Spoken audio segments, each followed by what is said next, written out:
Good morning, everyone. This is Miss T. I don't know if it's morning, evening, night, whatever it is where you're at.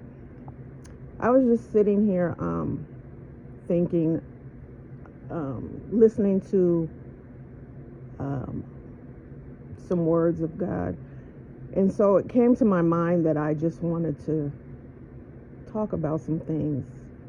So bear with me because I don't even know what I'm going to say. I'm just going to talk about what's in my head. So I'm the type of person, if I don't understand something, I have to go and search it out or find out, try to understand why these things happen, why people do what they do. And in my search, I found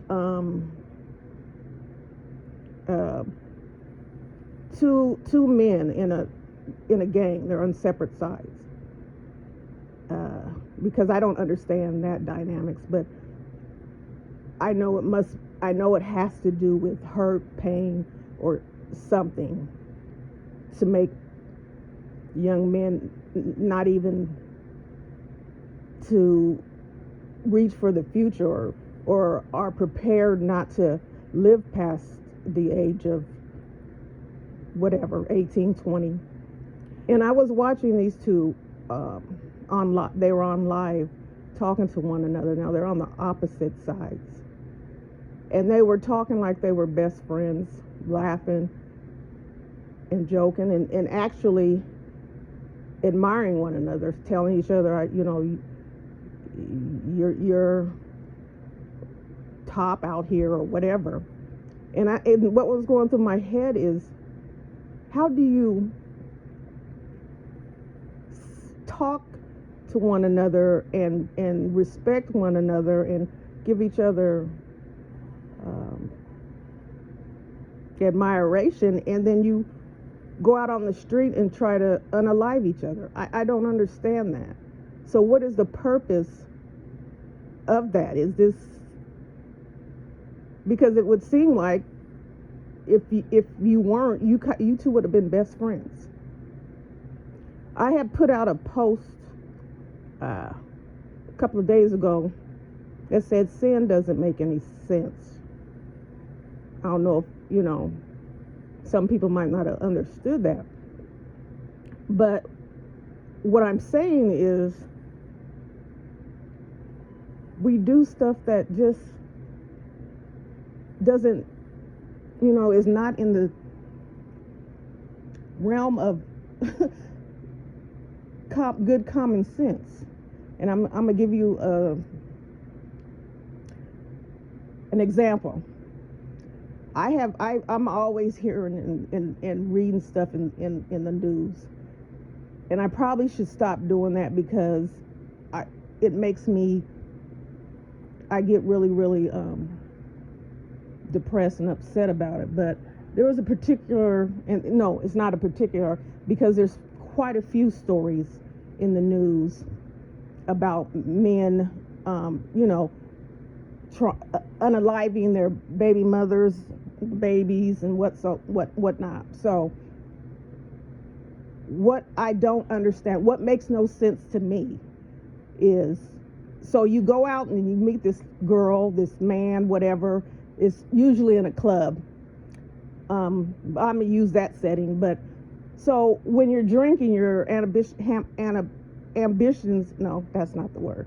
I take that back. You are lowering your, I'll just say common sense, because you're drinking. So, you're not really normally acting like you would if you were sober. So you meet each other and you talk and you think, he's cute, she's pretty, she's fine, she's this, and that. And you decide that you're going to spend the morning, evening, whatever, together. Probably don't even really know what each other's names are, probably just the first name.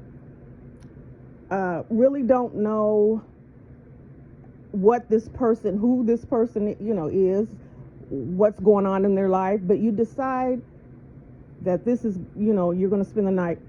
Now, first of all, as many diseases that are going around, and the fact that HIV is not gone, they're just convincing you that you can live with it and not, it can be so low that you can't detect it. What is that? That doesn't mean that you don't have it. It just means that you have to keep taking these pills or whatever medicine that will make it so low that it's not detectable, but you'll have to take it for the rest of your life. So what are these pills doing to you? How does the pills work? So it makes the virus undetectable, but does it make it stop getting you sick? I don't understand that either. But anyways, evidently people think, oh, good, we have a pill. That doesn't make any sense. So you go home, y'all, whatever, hotel, car, whatever, and you decide that you're going to lay down unprotected because, of course, she's clean because she smells good, she looks good, her teeth are white. He's clean because he's got a good haircut, his lining, he smells good, and he's buff. So that's your test right there. That's your that they're clean or whatever. And so you lay down with each other. I don't know if you afterwards, or if you get a phone number, or if you just leave each other and say goodbye.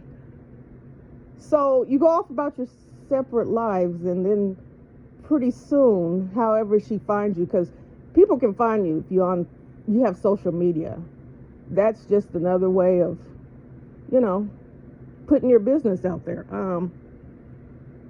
She lets you know, contacts you and lets you know that you're going to be a father. Well, now you have a girlfriend that you forgot to tell her about, and you don't want to have a baby by this woman that you don't know. You don't want to be tied in with her for the rest of your life. You don't even really like her like that.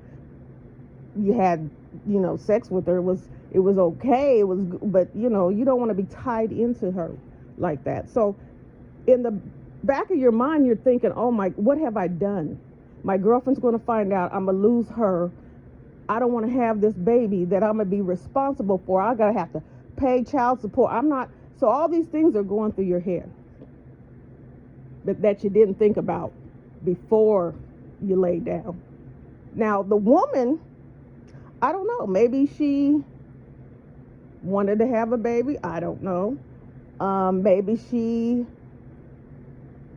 thought you were a catch that because women, let's be real. I love my sisters, but sometimes we don't act accordingly. We don't act. We call ourselves ladies, but we don't act like it.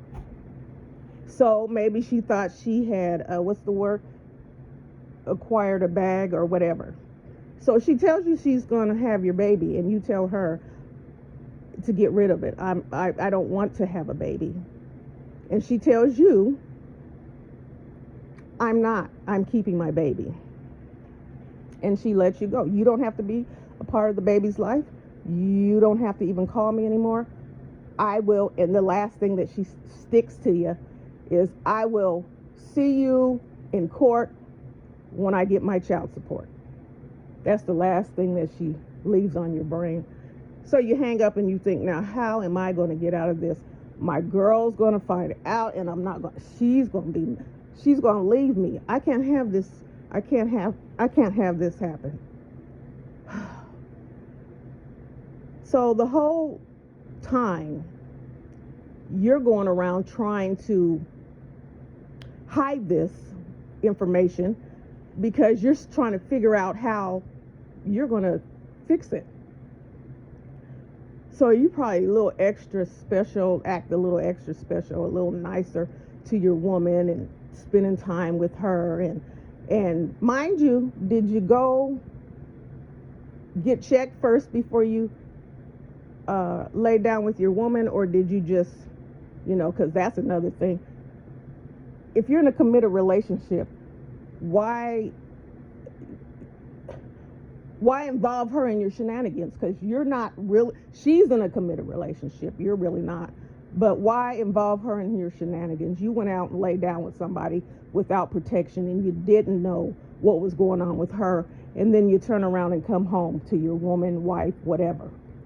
That's not fair. She didn't go out and cheat on you. She was at home.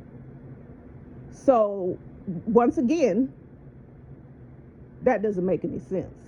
Because you would think, if I come home and give her something, you're going to lose her anyway. So let's get back to the scenario. So 9 months go by and she has your baby. Now, she doesn't call you. She doesn't bother you the whole time. She doesn't, nothing. She doesn't, she might put stuff on, Facebook or say, show how many months she is. But she doesn't say who the father is, So you're thinking, oh, well, maybe she doesn't know. That's it. She doesn't know. She doesn't know if that's my baby. It's somebody else's baby. I don't, because the clean woman that you laid down with all of a sudden now is a hoe. So she has this baby and she contacts you. Well, not her personally. You get a letter in the mail that that thank goodness you got first and your woman didn't get it.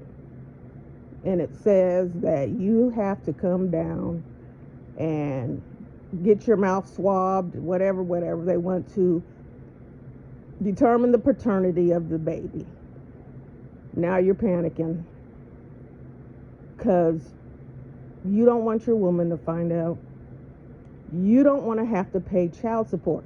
Now, they're going to take 25% of your income, and how are you going to explain that to your woman? Because you guys have bills together, you're saving together, you have the same bank account, so how are you going to explain this? So now you're panicking, your mind is racing, you don't know what you're going to do. Go down there and take your test, and then you just wait. So finally you get this, and you finally get the paper that says, sir, congratulations, you are the father. And your mind goes blank.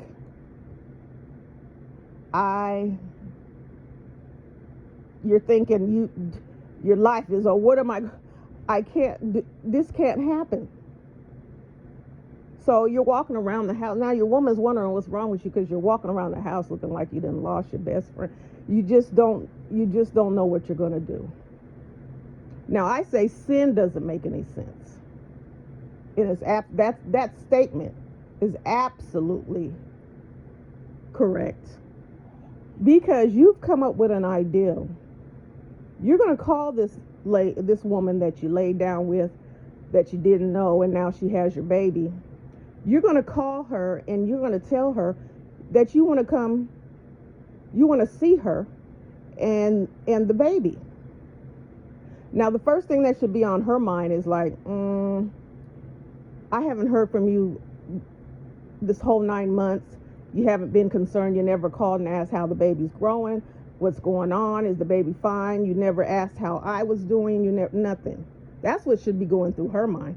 Why do you want to see me and my baby?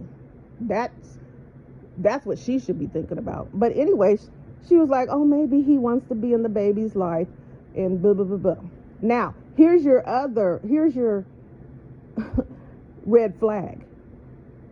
He doesn't want to come to your house to see the baby. He wants you to meet him somewhere. What? You should say, no, my baby's a newborn. I don't want to take her outside. You can come here. And well, no, because I can't come there because until we get this worked out, I just want it to be, secret. And then when we get it worked out, then yeah, I'll come get the baby and buy, because how they smooth talk, and we listen, and it sounds good, and Uh, so okay, that's okay. So you don't meet me at the Oaktown Park. Hmm, the park. Okay, well, it's warm outside. I'll just wrap the baby up and then we can just go. But meet me at 10 o'clock tonight. 10 o'clock tonight. Well, I don't get off of work until so and so. So this for on her side, this should really be red flags. But who thinks that people are insane or just you didn't really know him, so you don't know what type of person he is. So okay, he convinces you that you're going to take your newborn baby outside at 10 o'clock at night and meet him in a park. So when you do and he pulls up, he doesn't say, oh, let me see my baby. He doesn't say, well, let's talk about this and that and how we're going to do this and that. Once you step out of the car, he attacks you. He beats you, he strangles you, and he leaves you in the front seat of your car. But he doesn't stop there. He takes that sleeping, beautiful, innocent baby and throws her in the river. Now, the part that doesn't make sense to me, or it should make sense to anyone, is you didn't want to pay child support, and you didn't want your girlfriend, wife, to find out. So you did this. Instead of thinking, I'm going to sit down with my girlfriend and hopefully we can work it out. If, I can tell her I made a mistake or, whatever. I'm going to, budget and try to, pay child support, and, because this is what I did to myself. Instead of thinking logically like that, you went and committed 2 homicides. Now, you guarantee that you don't have to pay child support, but now you're not going to have your woman anyway because you're going to spend the rest of your life in prison, or you may lose your life determining what state you live in. Does that make sense? So I go this far because I don't want to, but I could have been free, and I could have been, just to deal with this, but now you decided that this was a better option. And does it make sense? I don't get it. It doesn't make sense. And I'm sorry to say that's a true story. That was a true story. And it's happening all over the world. I put the blame on both parties because, sir, if you know you have all these things going on in your life, if you have a woman, you got a good job, and you want to protect your money, you should have protected yourself. Why is it so, why is it so important or to risk it all to have a piece of whatever and however long it lasts when you got a woman at home? Why risk it all? And ladies, you're not off the hook, because the reason why I hold you more accountable is because your body is your temple. You carry the seed, because what God intended is that you be fruitful and multiply in a married relationship with God leading the family. Of course, we're far from that now. But you should think more of yourself, that your temple, that you should be proud of your, this is me, this is mine, and that it would be hard for someone to take what is yours. But I'm not judging, not saying that, because we've all made mistakes. We've all did our share. So I am not judging. I'm just saying we need to, in this day and age, it should have been all along, but I'm just saying right now, it just seems like everything is 10 times more drastic. It just seems like everything is, there's nothing, you can't find good anywhere. I know there is good. I know there are good people. I know there are good things that are happening. But maybe it's because putting bad stuff in the media or putting bad stuff sells more, and we get it all thrown at us, and we keep seeing it. And I think what they're trying to do, and what the devil's trying to do, is desensitize us from all the evil. So we look at it like, oh, look at that. And we go on about our lives, which is happening. Some people, it's not, because it's some people still have compassion and hearts, and so that's why I put that post up. Sin makes absolutely no sense, none whatsoever. Ladies, you're probably going to be upset with me, or like I said, my sisters, I came on here to uplift my sisters. I love my black beautiful sisters, but sometimes we need to be, I don't know, I'm not gonna say, but there's a story in the news, and the reason why this story is pushed to the forefront is because some people put it there. And I will give props to the content creators who are putting these stories out and pushing them up, because sometimes they get buried, because they don't care about our black sisters and little black girls going missing.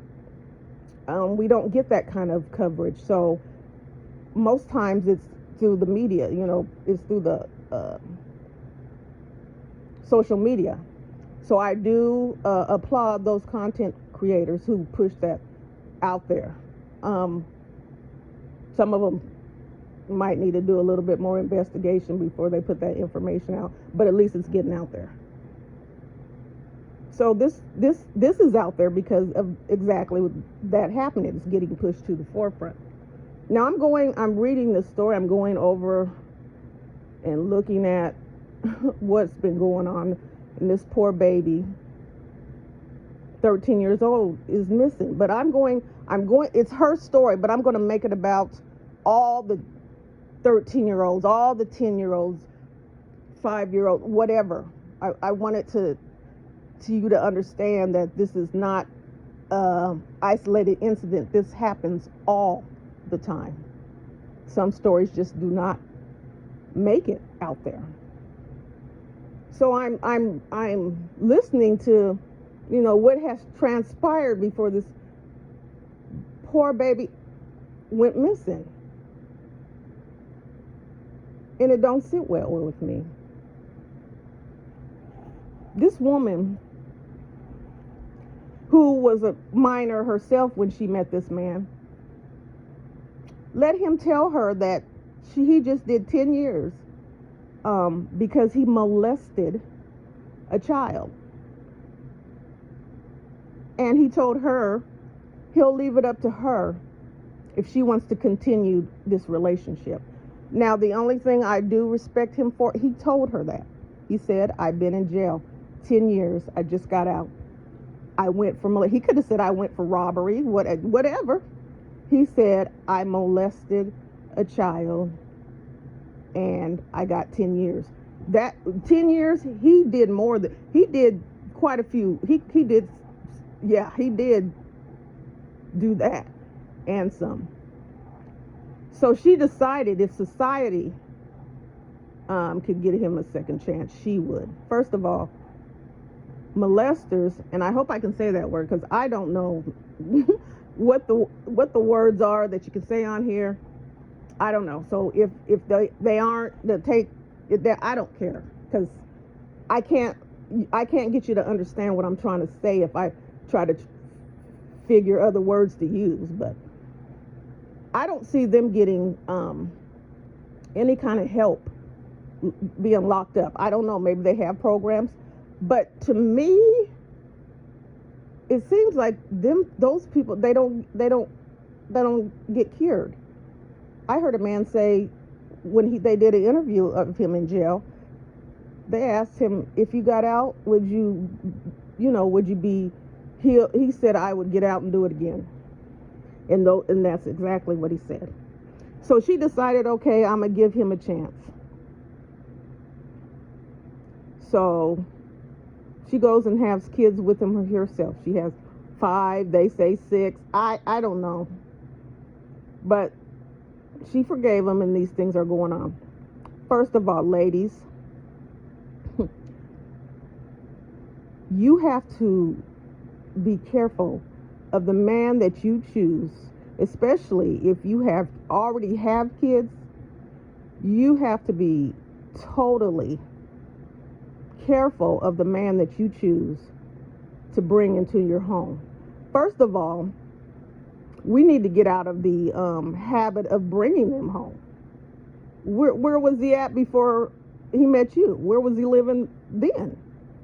You know, how are you going to meet somebody in 2 weeks and then he's living in your home?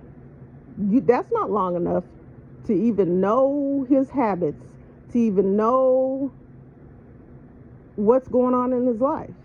But that's what we do, and I'm not going, like I said, I'm not judging. I'm just giving us something to think about. So she goes ahead and she dates this guy and she starts having kids with him. In the meantime, her sister has some kids. Her sister falls on hard times. She's on drugs, and she gives her kids to her mother. And the mother adopts them, and she's taking care of them. Come to find out, the whole family's messed up. This has been going on forever. So the little girl is now 13.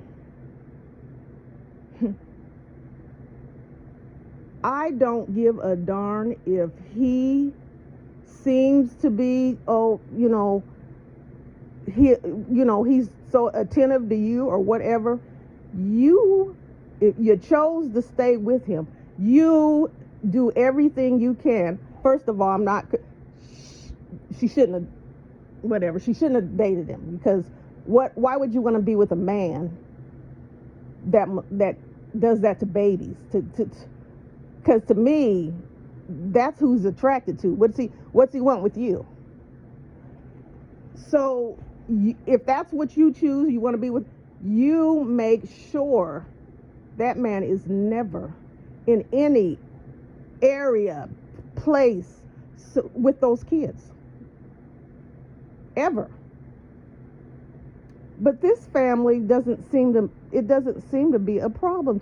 This little girl got to go to his shop and clean up his shop, and when he has sons in the same house that could have done that, and the girl, auntie of the girl, you have to know, if this man is asking you to send the girls and even his own daughter to his shop to clean up, that doesn't give you, you already know he's a molester, right? So that doesn't give you cause to be, I'm not sending the girls up there, because you just, I'm helping you. You're really helping him, keeping him away from the problem that he has, but you're allowing it. And I don't, so is this something like, I want this man so bad that I'm willing to do anything to keep him here. So you're going to sacrifice the babies that are in the house. So come to find out, the man has been uh, laying down with the little girl, his daughter, also other people's kids, because he has quite a few women, and all this stuff. And people in the neighborhood, he's well known. People in the whole and the city is big, so if you're known, they know him as, they call him, I forget what he called, but it's the name like a predator. I think that's what they call him. So everyone knows this is what this man does, and they watch as all these kids hang around with him, and nobody says nothing. Nobody's wondering why. What's wrong with y'all? The mother especially. Why are you allowing him to be around your kids and your nieces and your nephews and anybody for that matter? Because he's supposedly what we call nice looking, whatever. That's whatever. I don't understand. So you sacrifice these poor babies because of your selfish reasons, and you're just as sick as he is, because if you have to keep a man by letting him do stuff to kids or to kids in your home, you need to be sitting in the jail cell right with him. I'm not. Yeah, I am. She needs to be sitting in the jail cell right next to him. Now, the mother, she lives with her mother, the grandmother of this little girl. She needs to be sitting in the jail cell also. I mean, she was watching this. They lied and said that man never came into the house, that he would come out in the driveway, honk his horn, and his kids would come out there and see him. That was a lie. They found text messages with him telling her to meet him down in the basement, that he's been in her room and he stole her. And they were texting like they were in a relationship. This little 13-year-old girl was saying things that she shouldn't even know. She shouldn't even know that. This is what really blew me. They wanted to get together. He had to have been in the house. She wanted to meet him in the basement, but I guess her aunt was blocked. She wasn't gone to bed. She was sitting up. This little girl told him, "Go ahead and do her. Get her out the way so she'll leave us alone." A woman wouldn't even. Would a woman even say that? Go ahead and give her some, and then come to me. This is what this little baby said. Who?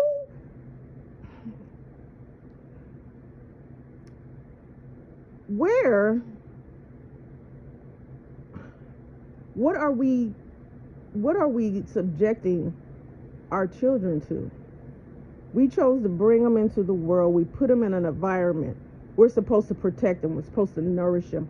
We're supposed to teach them right from wrong. We're supposed to uplift them so that they can be grow and become something. To let them know that they can be anything in the world that they want to be. Let your girls know that they're so beautiful, because come to find out, the little girl, they were calling her, she thought she was ugly. She had, very, very cute little girl. Very cute.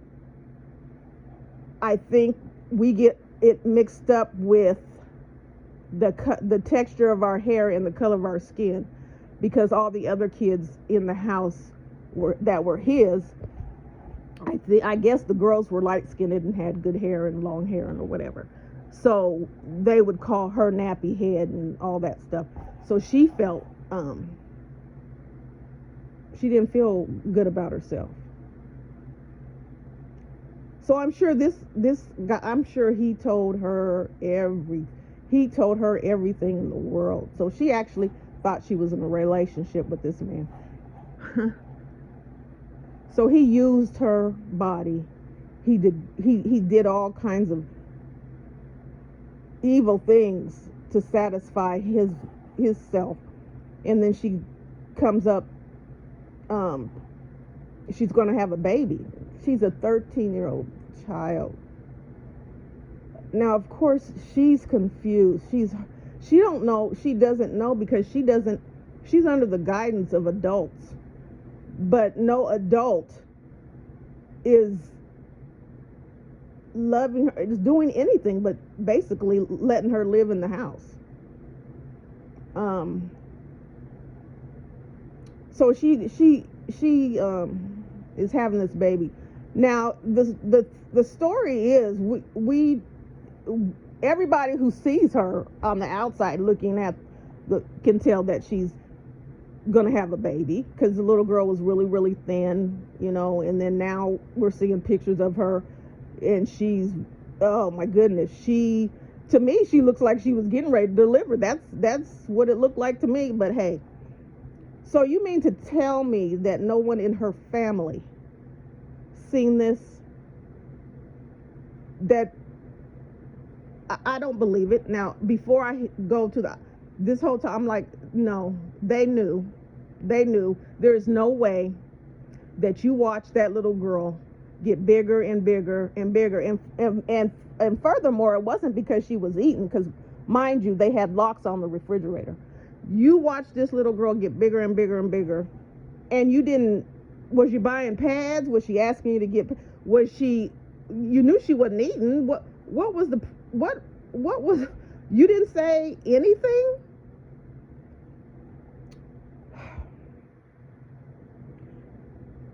So I guess I don't know what was on his mind.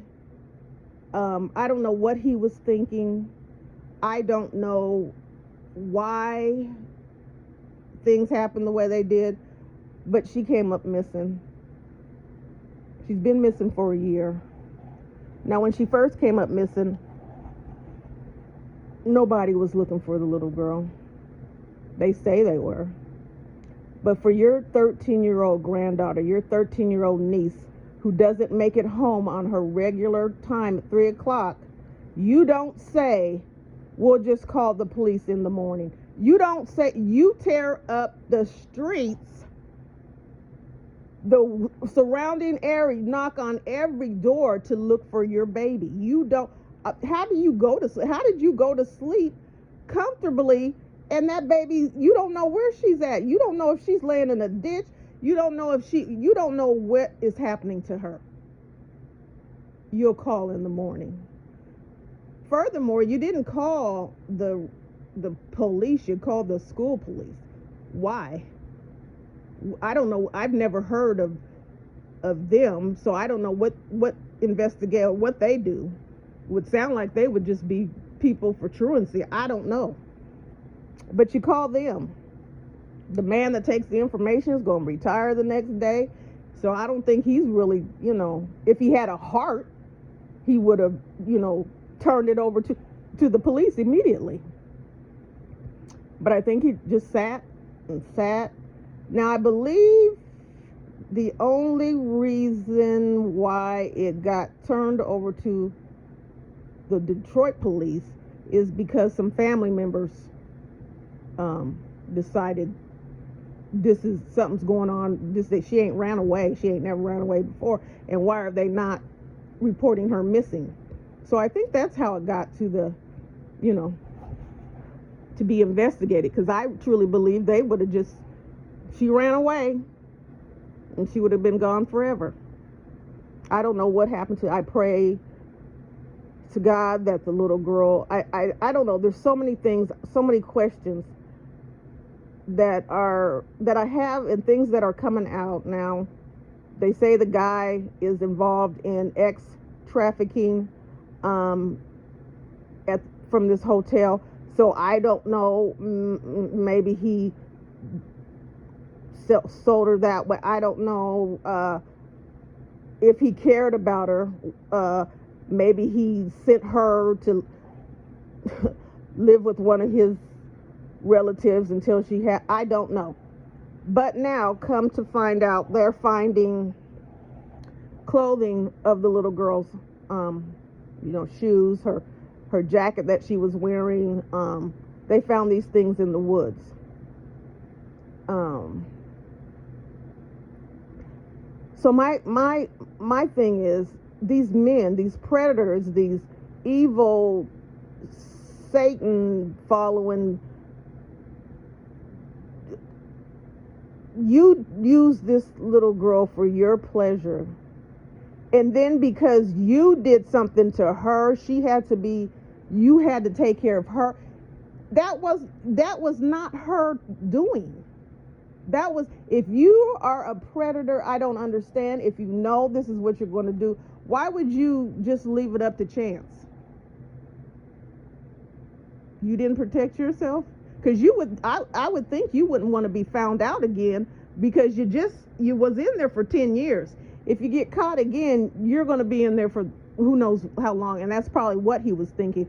But instead of his mindset saying, okay, well, I better make sure this doesn't happen.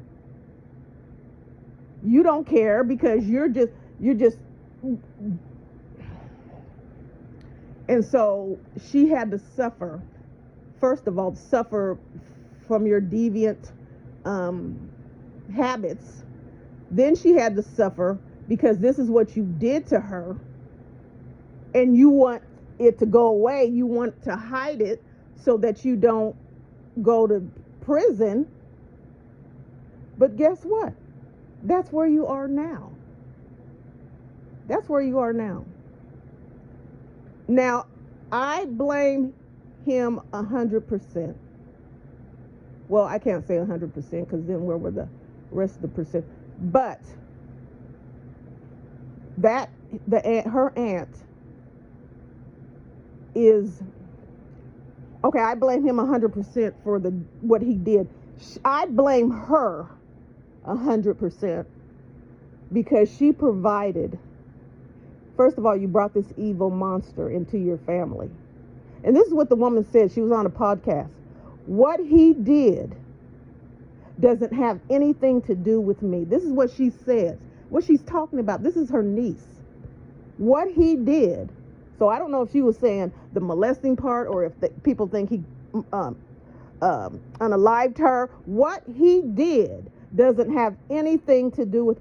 It has everything to do with you. You brought him into your family, and you allowed him access to every child in the house. Every child.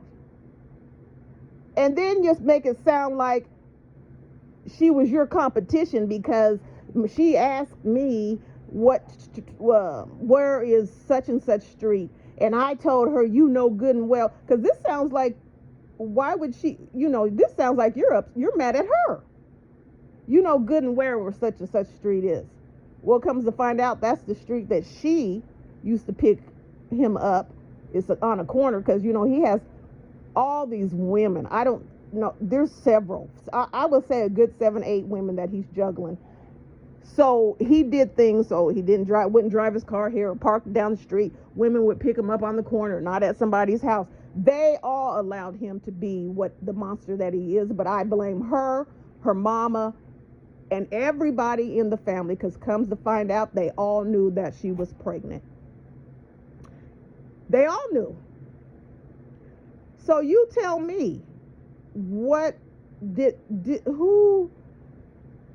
they think she was pregnant by? What more did they know? Y'all failed this baby. They said she was smart in school.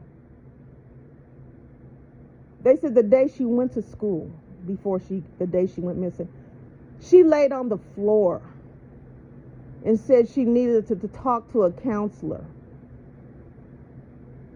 But the counselor wasn't there. The teachers were there. The principal was there. The nurse was there. You let this baby lay on the floor and tell you she needs to talk to someone, and then you made her get up off the floor and get on her bus and send her home. So every chance that every adult had to save this baby, nobody even took the chance to. I don't know. Where's our compassion? Where did our hearts? For kids? Really? She's 13. She laid on the floor. She laid on the floor. To me, that means help me. Help me. Somebody help me. What was your words to her? Well, the counselor's not here, and the bus is on the way. You're going to have to go and get on is that what you told her? She laid on the floor. She was saying, help me. She was a child. She was 13 years old. You looked at her every day. All of y'all looked at her every day at school. You guys couldn't tell that she was carrying a child? But again, it wasn't your problem. You're just there to teach kids or not teach them. This baby laid on the floor and said, I need help. Somebody help me. And they turned her away and sent her to whatever she had to face. They sent her there. She had nobody. I could imagine this baby.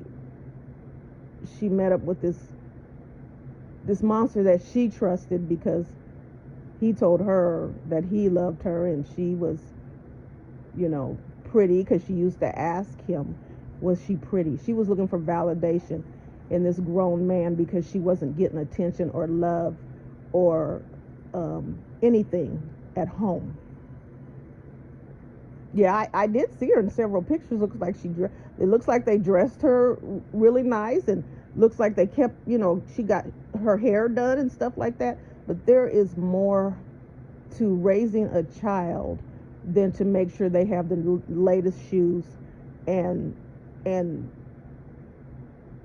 all these other things, all these material things. That baby was looking for someone to love her. Her mother left her. Her father left her. She got no attention at home. They ignored her. They teased her. They did everything under the. She was doomed when she entered that home. When her grandmother became her adoptive mother of her and her brother. She was doomed then. Like I said, I pray that God, whatever is in your will, I pray that if she's gone, that you gave her comfort, that she didn't have to suffer as long, in that she just went. If she's still out here, Lord, I ask, I beg, I pray, I trust in you, Lord, that if she's still out there and they have her in some kind of ring, that all this publicity and all these people who now are out looking for her and are not going to stop, that these people will get afraid, like she has to go back, because we don't want them to find her here and mess up our whole operation. But I hope, if you do find her there, that every child, every woman, every boy, every whoever is released from the bond of this evil, devilish words. All these people who think that they have the right to take people and make a profit off of them. Because like every like the Bible says, it said the love of money is the root to all evil. All this most it ties up to money. Now I think I don't know how he felt about the child, but if he cared anything, he would make sure this is something you created. It's not her fault at all. You did this to her. Some women who have young girls and the girls go to their mothers and say that their boyfriends is touching them, they either tell them that they're lying or they say that the daughters came on to them. The kids could have been 10, she could have been 9. She came on to him. And how would you feel if you was a child? This man is hurting you or tried to hurt you. And you went to your mother, the person who's supposed to protect you, the person who loves you, the person who brought you into this world, and she tells you you're lying. I don't believe you. And if he did touch you, came on to him. What do you think that child, how that child, you're grooming, you're hurt kids, abused kids, traumatized kids grow up to be abused adults, hurt adults, traumatized adults who don't know how, they only know what they know. So this is why this vicious cycle continues, because they have kids. They don't know how to love their kids. They don't know how to protect their kids. They don't know how. And so it's a break the cycle. Stop using your kids as, I don't know. I'm just going to stop using them for a bag. Stop just having them, I don't know, for a check, a food, whatever. That's not what it was intended for at all. God intended for man and woman to come together and have children and raise them to, first of all, love the Lord, and for you to love them. A child is supposed to be the most beautiful gift given to man.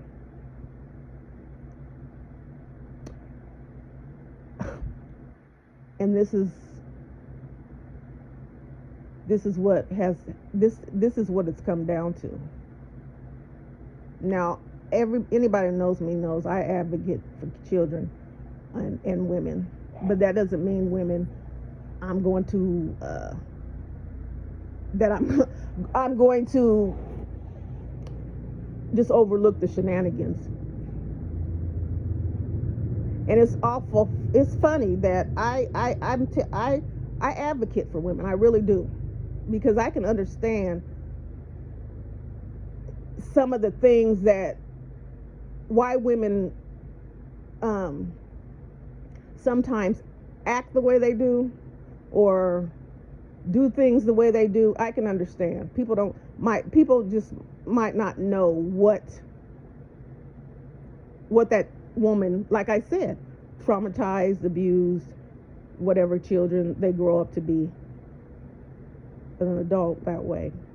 But I said that to say I advocate for women, and I love my sisters, but mostly all my friends are guys, are men, because I relate more. I relate to that side. I don't, because I don't feel like some of the stuff, the foolery. I don't want to cat fight over, you think you're cute. I don't want to cat fight over, girl, guess what?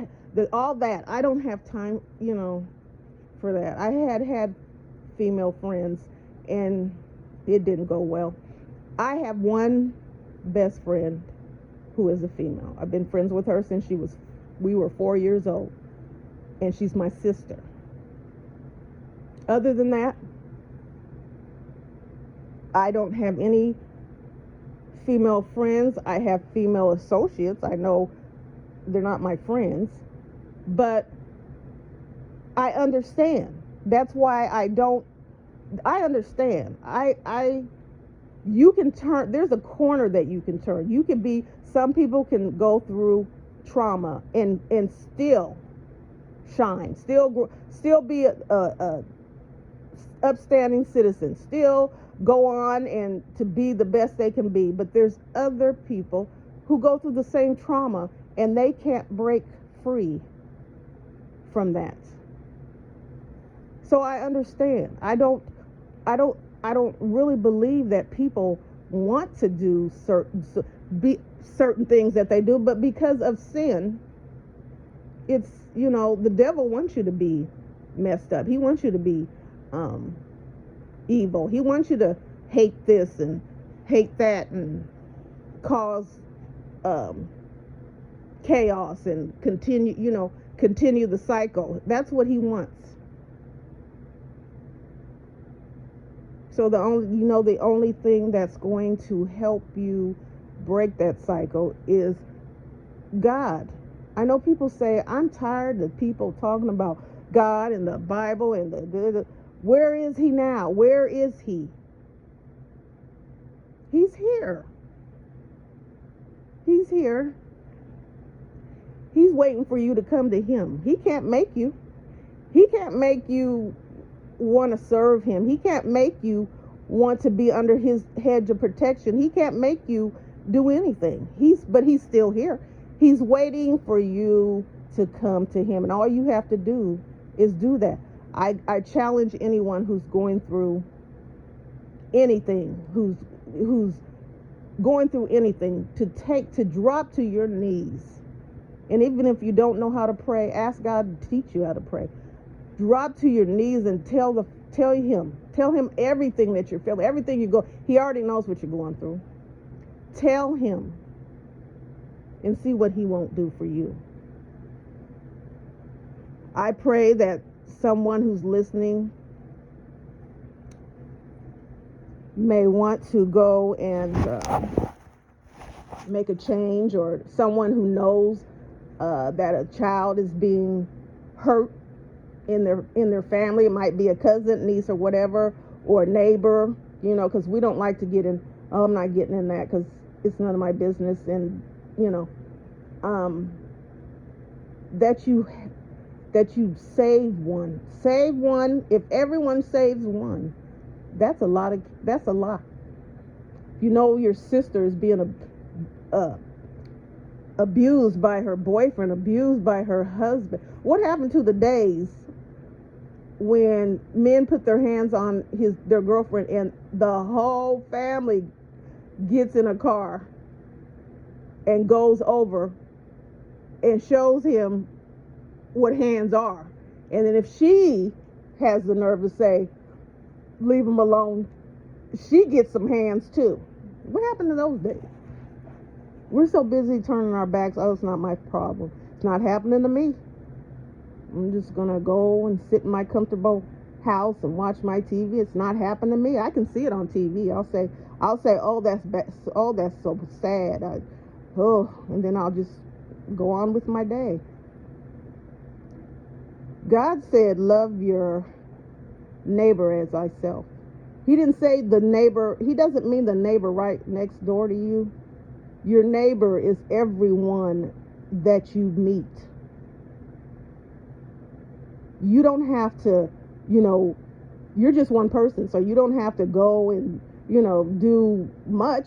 Hey, if you see someone who's on the street, if you don't want to give him a few bucks because you think he's going to go buy a bottle, which that's none of your concern, buy him something to eat. I don't know. Show people that they're still humans out here, that they might have a chance, that people still care, that God loves them because he sent someone to help them. The last thing I want to say, I think, and I'm going to say this because sometimes God or karma. People call it karma. I don't. It's swift. I watched, I'm sure some people watch. I watched a clip of, it was a group of black women driving down the highway, and there were some kids in the car. There was a man, a Caucasian man, driving next to them, and he just started yelling out the N-word. But he was, the N-word. The kids were screaming. The woman was like, some of the women were like, call the police, and he was being aggressive. I didn't know. I'm sure they didn't know if he was going to pull out something or whatever, but he just kept saying the N-word. Just going in. Few seconds later, while he's going off calling him the N-word, he lost control of his car, hit the wall, and flipped his car over. Now, I don't know if that man survived that accident. He could have walked away. But I bet you maybe the next time, if he is still here, when he's driving, and maybe not, because you know they don't care, but he's going to have to take that with him. Like, it was almost like, you don't hurt one of mine. You don't hurt one of mine. And this is what happened. So if you're still alive, you had to pay for those damages. If the women pressed charges on you, you had to go to court, and you probably got charged with a hate. Your day was all messed up because you wanted to let those people know that you hated them or whatever. But that's what you got. So people, let's help one another. Let's stop all the fighting and the just all the backbiting, we're all here together. Nobody is above anyone. If you have the same color as the next person, I don't care if you work in the White House, they're going to treat you just like the person that works at Walmart. They don't care nothing about you, like they don't care nothing about that person. So don't think because you're living in Beverly Hills or you're driving a car that you're above your other brothers and sisters, because you're not. You might have more things, you might be rich, you might have that kind of thing, but that stuff that doesn't whitewash your skin. You don't get to be above the racial slurs, above the turned away from jobs, but that doesn't get you above. It just gets you nice things, and maybe that makes you feel good about yourself, a nice car and a nice house. And I'm not knocking it, because congratulations that you were able to elevate yourself. I give props to anyone who goes to school and makes a good citizen, makes a good person. I'm not going to say a citizen, because I go by God's laws first. We're supposed to go by whatever, but God's laws come first. These people can't, the people on earth cannot say you're good, I can put you in heaven. They can't. So I have to go by his laws first. He'll let me know if I'm over, he doesn't want you just to be breaking laws, but if you put compassion in your heart, if you do what God says, it will all work out for you. Believe me, I just want people to feel where I've come from, and why I'm so adamant about spreading his love, because he does love. I'm gonna have to get it. I know people are gonna say, then why does he let this happen? Why does this happen? And I'm going to promise you, I'm going to have to come back with the upload for that. Because I don't want this was what was on my mind right now, and I don't want to shadow. I don't want to just start spewing out things, so I will have to come back with that. So whoever's listening, I appreciate you, all your support. Thank you for listening. I hope that everything is well with you, that you just that God comes into your life and blesses you, that you have something to hold on to. If you're alone, I just pray that you find peace and happiness.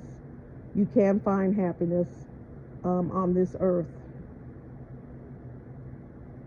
And for those who are running or creating, and probably I'm gonna say it, but they're probably not listening because they wouldn't be on here listening. But for those who believe that you can't make it in life without doing wrong, you're going to find out that's not true. And if you don't change your ways, turn yourself around, repent, and go to the Lord, you're going to not only be condemned here, but when He returns, you're going to be in. You're not going to, what's the word? You're going to be right where the devil's going to be, burning. Is that worth it? Is this world worth sacrificing a life, your eternal life, without pain, suffering, live forever? Is it really worth it? Because it surely isn't worth it to me. But I will end now, and I hope everyone has a blessed day. I hope everyone goes out and does something great. And I will see you next time.